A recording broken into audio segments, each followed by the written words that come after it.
오늘 말씀은 이제 사울이 맞은 최후의 장면입니다. 블레셋과 이스라엘이 전쟁이 치열해졌습니다. 그래서 이제 점점점 전세가 블레셋에게 유리해지고 이스라엘은 계속 패배의 길을 걷게 됩니다. 그러다 보니 결국은 2절 말씀에 보면 블레셋 사람들이 사울과 그 아들들을 추격하여 블레셋 사람들이 사울의 아들 요나단과 아미나답과 말기수아를 죽이고, 결국 왕의 아들들이 모두 죽임을 당했다는 것은 전세가 완전히 기울어졌다라는 의미를 가지고 있습니다. 마지막까지 지켜야 되는 사람들 중에, 그 대상 중에 굉장히 중요한 사람들이 이미 죽임을 당하였다라는 것이죠. 그 다음에 블레셋은 그 전세를 몰아서 3절 말씀부터 보면 사울을 맹렬히 치며 활 쏘는 자가 사울에게 따라 미침에 사울이 그 쏘는 자로 말미암아 심히 다급하여, 이제 사울이 자신의 마지막을 직면하고 그것을 감지한 것입니다. 이제 그것이 느껴진 거예요. 그렇기 때문에 급한 마음으로 뭐라고 이야기하는가? 4절 말씀을 보면 사울이 자기의 무기를 가진 자에게 이르되 너는 칼을 빼어 그것으로 나를 찌르라. 할례 받지 못한 자들이 와서 나를 욕되게 할까 두려워하노라. 그러나 그의 무기를 가진 자가 심히 두려워하여 행하기를 원하지 아니하매 사울이 자기 칼을 뽑아서 그 위에 엎드러지니. 이것이 바로 사울의 마지막입니다. 그런데 여기서 이제 사울의 인생에서 무엇이 그렇게 사울에게 부족하였는가?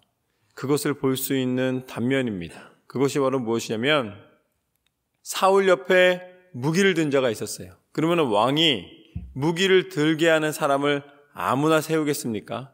그냥 연약하고 지혜롭지 못하고 잘 쫓아오지 못하는 사람을 무기 세우는 자로 세우겠느냐라는 질문을 하는 것이죠. 사울의 무기를 들고 따라다닌다는 것은 사울이 언제든지 그 무기를 뺄 수 있도록 굉장히 민첩한 머리와 또 민첩한 몸을 가지고 있었다는 것을 예상할 수가 있습니다. 그도 분명히 용사 중에서 선택된 사람이었기 때문에 왕을 보필하는 역할을 할 수 있었을 것입니다. 그래서 그는 무기를 들고 있었지만 사울이 이제 내 마지막을 보게 되고 나는 블레셋의 사람에게, 할례받지 않은 사람들에게 죽임을 당하는 그런 모욕을 당하고 싶지 않다. 지금 내가 칼을 빼서 나를 죽이라고 이야기하였을 때에 이 무기 든 자가 두려워하여 그 일을 행하지 못하였다라고 나와 있습니다. 그런데 그 두려움이라는 것이 이 사람 한 번도 무기를 들어본 적이 없어서 두려운 것이 아니라는 거예요. 싸움을 못해서 두려운 것이 아니라는 것입니다. 왕을 지키기 위해서 사람을 죽인 적이 없겠습니까? 그 칼을 쓴 적이 없겠습니까? 분명히 그도 용사 중에 한 사람이었지만 그러나 그는 사울을 찌르지 못하였다는 거예요. 사울을 찌를 수 없었던 것입니다. 그리고 그 다음 장면을 보면은 사울을 그냥 찌르지 못한 것이 아니라 5절 말씀에 보면 무기 가진 자가 사울이 죽는 것을 보고 자기도 칼에 엎드려져 죽으니라. 저는 이 장면을 보면서 오늘은 사울이 아니라 그 옆에 있었던 이 무기 든 자를 주목하게 되었습니다. 왜냐하면 그가 열왕기상하와 역대상하의 말씀을 보면은 순간순간마다 공을 세우기 위해서 사람을 죽이고 그것으로 자기를 살려고 하는 사람들이 많잖아요.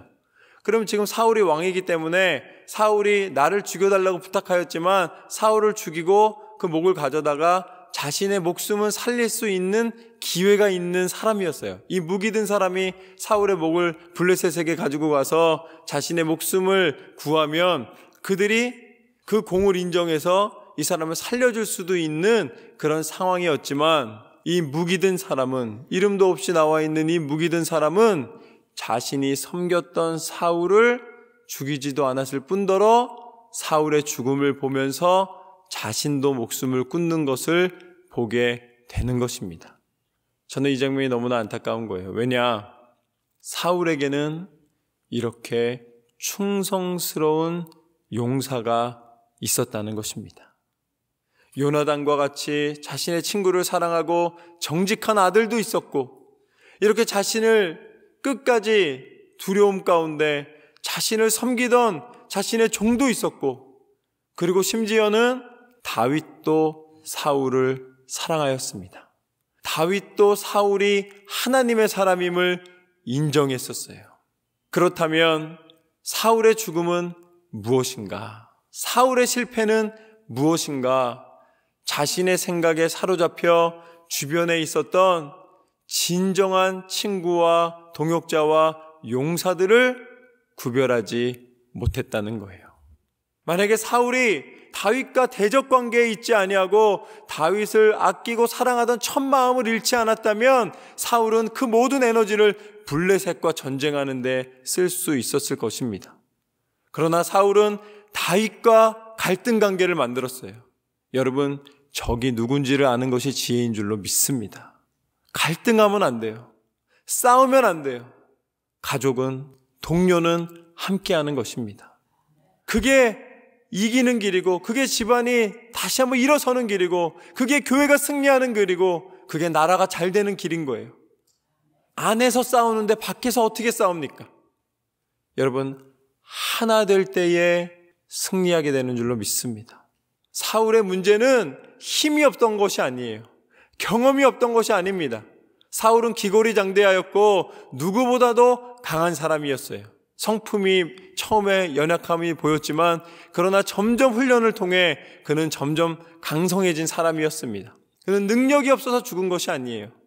마지막에 질투와 미움에 눈이 어두워져서 진정으로 사랑해야 되는 동료들을 사랑하지 못했기 때문에, 특별히 다윗을 사랑하지 못하였기 때문에 그 모든 마지막이 비참한 최후로 끝나게 된 것입니다.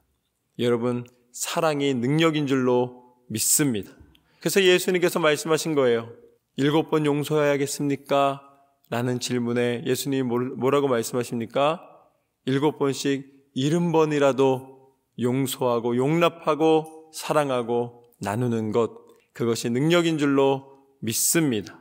오늘 사울 옆에 그렇게 귀한 무기든 사람이 있었지만, 자신의 신복이 있었지만, 그 모든 하나님의 사람들을, 하나님이 붙여주신 사람들을 관리하지 못했을 때에 결국은 최후를 맞이하는 이 모습을 보면서 우리는 다시 한번 우리 주변을 돌아보고 하나님이 보내주신 사람들을 소중히 여기고 이제는 용납하고 용서하고 때로는 사랑의 마음으로 더 많은 것을 베풀 수 있는 넉넉한 마음이 되시기를 주님의 이름으로 축원합니다.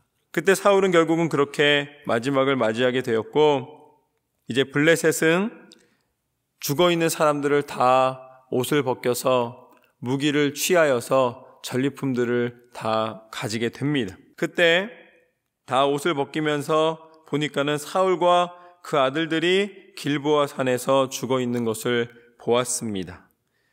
그래서 그 사울의 갑옷을 그들의 신전에 두고 10절 말씀에 보면 그의 머리를 다곤 신전에 단지라. 길르앗 야베스 모든 사람이 블레셋 사람들이 사울에게 행한 일을 듣고 용사들이 다 일어나서 사울의 시체와 그의 아들들의 시체를 거두어 야베스로 가져다가 그곳 상수리 나무 아래에 그 해골을 장사하고 7일간 금식하였더라. 결국은 마지막을 이렇게 마무리하게 되는 모습을 보게 됩니다. 그때 하나님이 사울의 인생에 대해서 하나님의 안타까운 마음으로 우리에게 주시는 하나님의 교훈이 있습니다. 그것이 바로 13절과 14절 말씀입니다. 한 목소리로 한번 같이 읽겠습니다. 13절과 14절입니다. 시작. 사울이 죽은 것은 여호와께 범죄하였기 때문이라.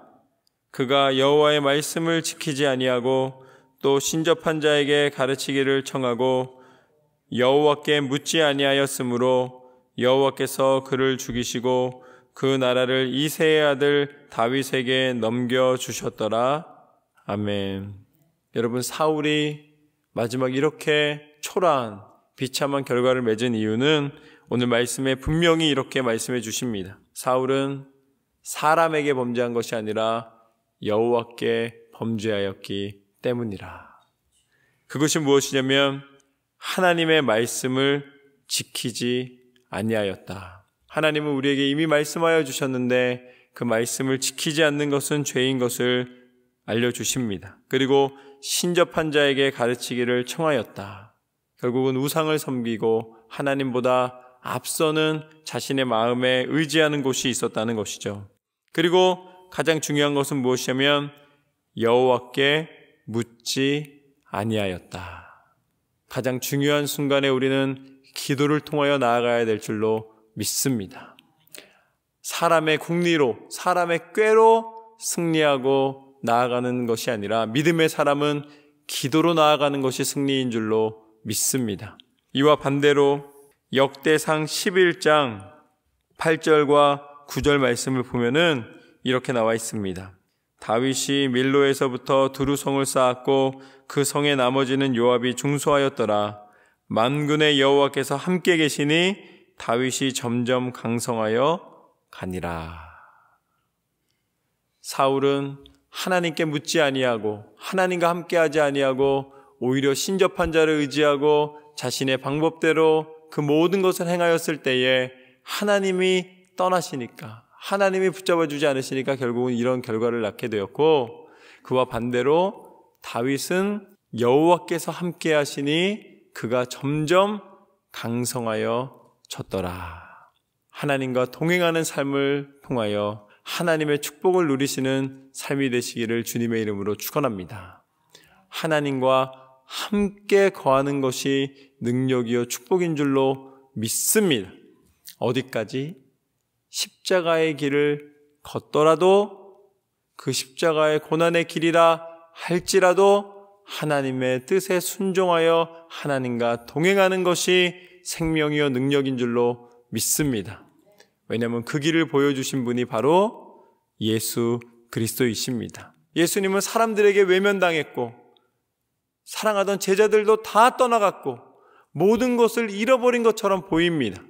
그러나 예수님이 마지막까지 잃어버리지 않으신 것이 있어요. 예수님 모든 것을 다 잃고도 끝까지 포기하지 않으신 것이 있어요. 그것은 무엇이냐? 하나님 뜻대로 순종하신 것입니다. 십자가에 이르기까지 마지막 순간까지 순종으로 하나님과 동행하였을 때에 마지막에 아버지여, 아버지여 부르며 하나님 앞에 모든 영혼까지도 의탁하며 숨을 거두셨을 때에 그곳에서 십자가의 능력으로 말미암아 하나님의 계획하신 언약이 성취된 줄로 믿습니다. 그곳에서 하나님은 다시 부활이요 생명이요 능력이신 죽음의 권세를 다 이기고 우리 가운데 참 구주가 되신 예수 그리스도를 세워주신 줄로 믿습니다. 이것이 바로 하나님께서 계획하신 길입니다. 오늘 사울의 마지막을 보면서 우리가 살아가는 날 동안에 하나님 앞에 묻고 하나님 앞에 기도함으로 승리하시는 저와 여러분의 삶이 되시기를 주님의 이름으로 축원합니다.